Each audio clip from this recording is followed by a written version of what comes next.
My parents, they weren't perfect, but they were humanitarians. Um, my dad, who I can say now was a functional alcoholic, I didn't know it at the time, but he was a hospital police, and my dad would bring home strays, whether it was a stray dog, a stray person, a stray child, someone who needed help, he would always bring them home. He would rescue dogs. One woman on the street, as he was coming home from his shift at 1 o'clock in the morning, he found had tried to commit suicide. She broke both her wrists, and I remember hearing him call my mother downstairs to bring towels and wet towels, and he called the ambulance.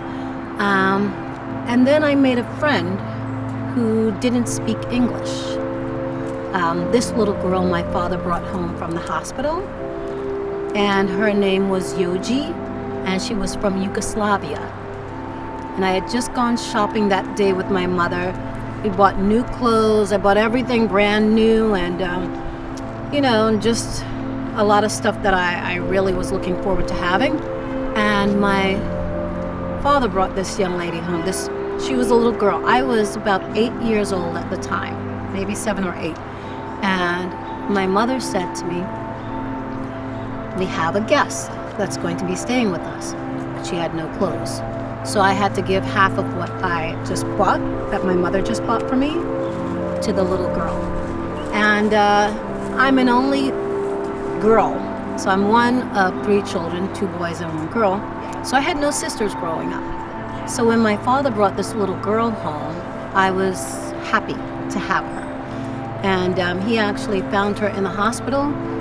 He was looking for her parents, and it was the end of his shift. And he had one of 2 things he could have done.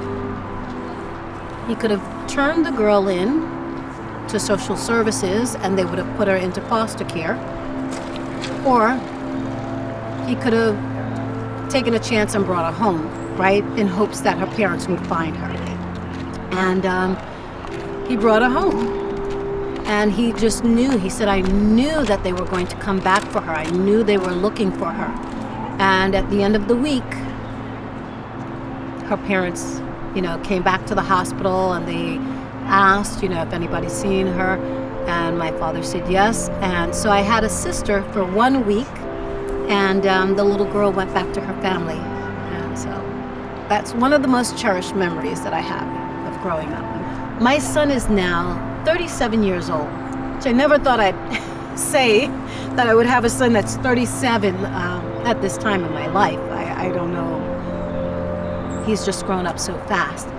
He said, "Some of the things you say, you shouldn't say them." And I'm like, "What? I didn't mean any harm. I'm saying it very lightly and not with any animosity. I'm just making an observation." And he's like, "But Mom, that sounds racist." And I'm like, wow, I feel like my own son doesn't even know me. We should all be mindful of our comments. Not to the point where we're overly sensitive, though, because that can also cause a lot of animosity and disrupt society, and you don't want that, right? But I think at the end of the day, we need to have those conversations, because my son mentioned that to me, and then we wound up having a conversation about it, which enlightened me, right, a little bit more. So that's what I mean. Just, take it easy. Listen to each other. Don't, demonize each other because you have a difference of opinion. Just kind of take it in, I had a conversation with a Trump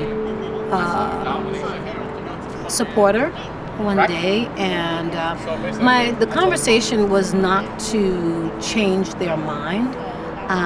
My conversation was just to hear their perspective and why they thought he was such a good candidate. And we actually spent an hour and a half. It was a good friend of mine, and he had lost one friend over the conversation, of politics. Our friend was Democrat, and he was Republican. And so the takeaway that we both got is that we have a lot in common, but we kind of disagree about how to get there, right? It's pretty much we're talking about the same problems, but we have a difference of opinion when it comes to the solutions. So that I find is what people should remember, that we have more in common than not. And the idea is not to change anyone's mind at that moment, but just give them food for thought, and a takeaway. And, maybe down the line, maybe a week or a month or a year from now, they'll be able to see and understand your perspective, What do you think the hardest thing you've ever done is? Hardest thing that I've ever done in my life?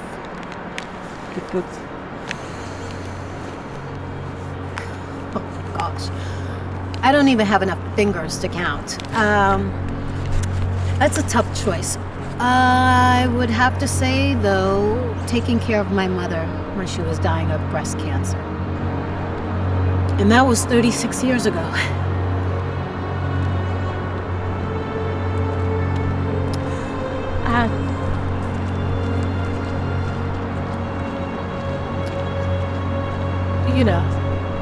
Nobody,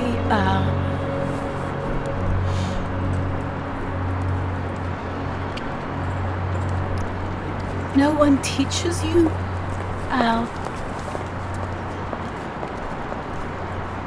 how to take care of your mother when she's dying.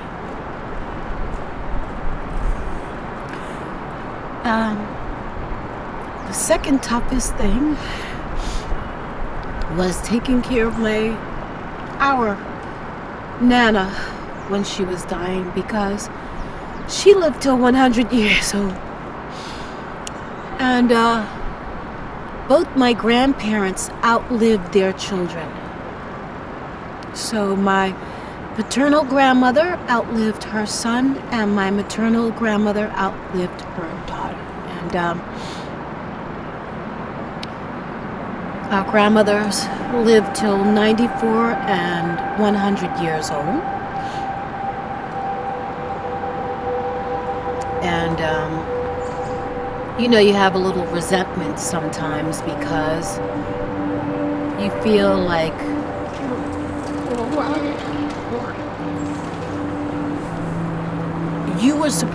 your parents were supposed to be the ones taking care of them, and you were supposed to learn from them how to take care of, right?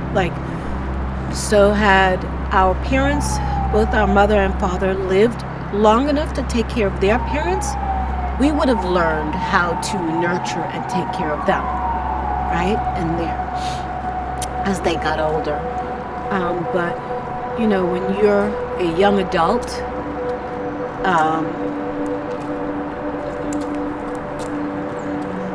you don't really know. I mean, nobody really knows, right? Yeah. Nobody really knows unless you've been taught how to do that stuff. And then you wind up having some,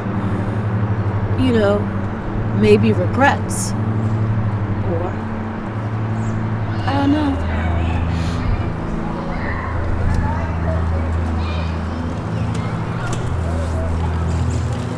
Anyway. Yeah. So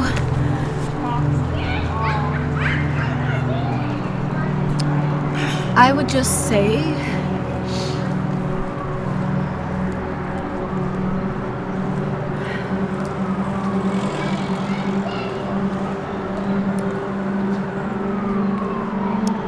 to just be kind to each other. And if you're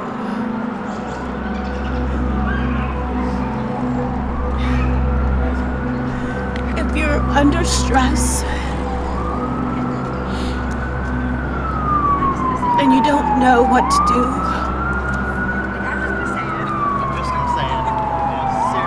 or you're trying your best,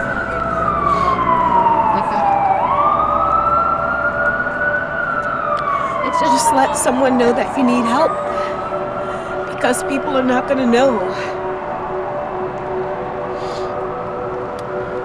no one can read your mind.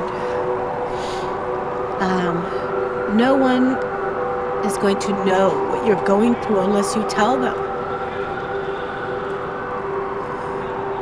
You know, I thought my aunts and uncle weren't doing enough to help my mother when she was dying. I was newly married and a new mother, and I was thousands of miles away from my husband at the time while taking care of my mother. And, you know, I thought my aunts weren't helping enough, but when you're that young, sometimes your perception is skewed, and it looked like to me nobody cared. 30 years later, I hadn't spoken to any of them. 30 plus years. And I didn't go back home. My mother was from St. Croix. And I didn't go back home until my aunt died. And I didn't deal with the pain. I didn't deal with the pain of my mother's death. Never talked about her.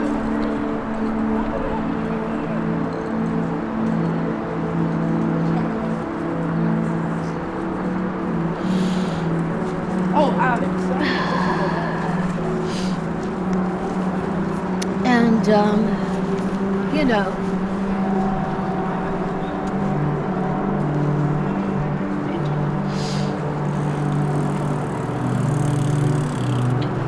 I wish I had gone back home to St. Croix, where my mother was from,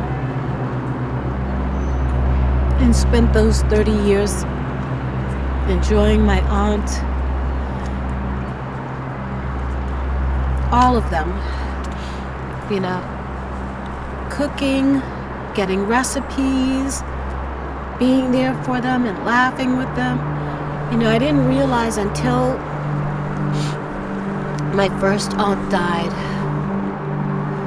I didn't realize that they had families back then when my mother was dying. They had to work, they had children, they had husbands, you know, and they had a life too. And they would come by and visit my mother or cook or do whatever they could, you know, with whatever time they had.